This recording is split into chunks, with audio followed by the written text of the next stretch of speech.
রাজহাঁসের কালা ভুনার জন্য আমার এখানে যা যা মশলা লাগছে এখানে দিয়েছি আমি জিরা, সাদা এলাচ, কালো এলাচ, তেজপাতা, শুকনা মরিচ, তার সাথে গোলমরিচ দিয়ে এটা আমি শুকনো খোলায় ভেজে নিচ্ছি।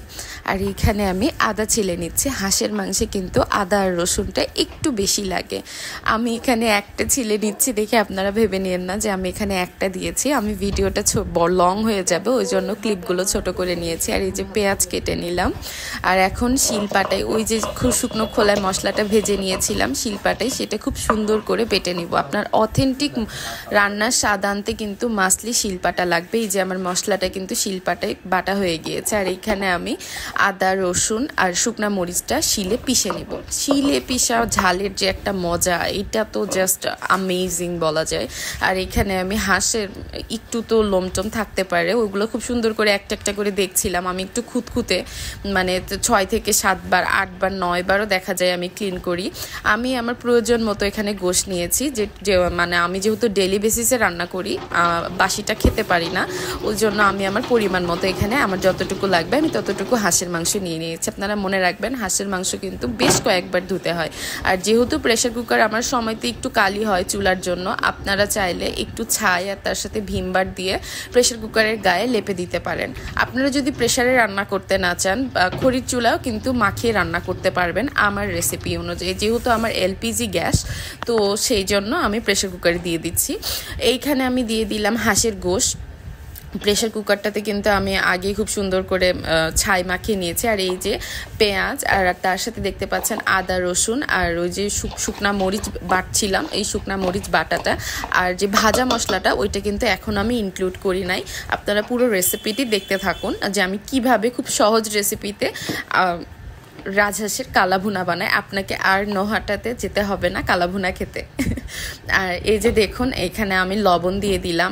আর একটা কথা, আপনাদের যদি আমার রেসিপি ভালো লাগে অবশ্যই আমার ইউটিউব চ্যানেল নানজুসি ড্রিমতে ফলো করতে ভুলবেন না। আর আমার ফেসবুক পেজ নানজুসি আক্তারে অবশ্যই ফলো করতে হবে।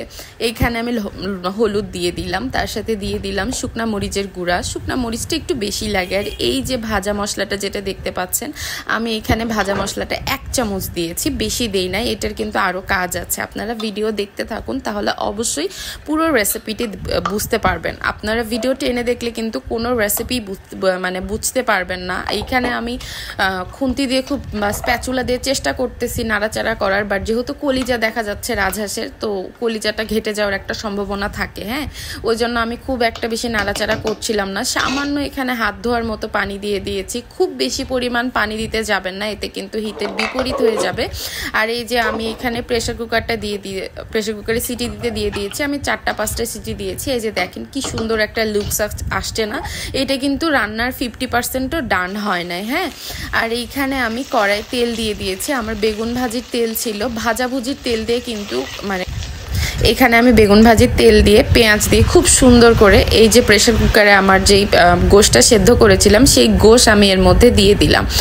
দিয়ে এখন যে পানিটা দেখতে পাচ্ছেন, পানিটা এক্সেস পানিটা যে বের হয়েছে, এই পানিটা কিন্তু আমাকে শুকিয়ে নিতে হবে। পানিটা অনেকটাই পরিমাণ শুকিয়ে গিয়েছে।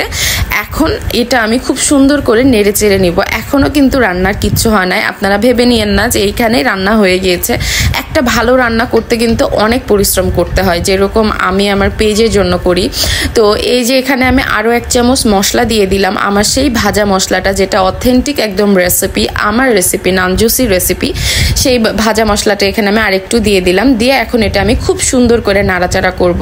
আর হ্যাঁ, কালাভুনা করতে কিন্তু মাসলি আপনার তেলটা একটু বেশি লাগবে, কারণ তেল ছাড়া অ্যাকচুয়ালি ঝোলে ঝোলে তো আর কালাভুনা হয় না। কালাভুনাটা অ্যাকচুয়ালি হয়তো তেলে ঝোলে। আর দেখেন এইখানে কিন্তু আমার রান্না মোটামুটি অলমোস্ট ডান।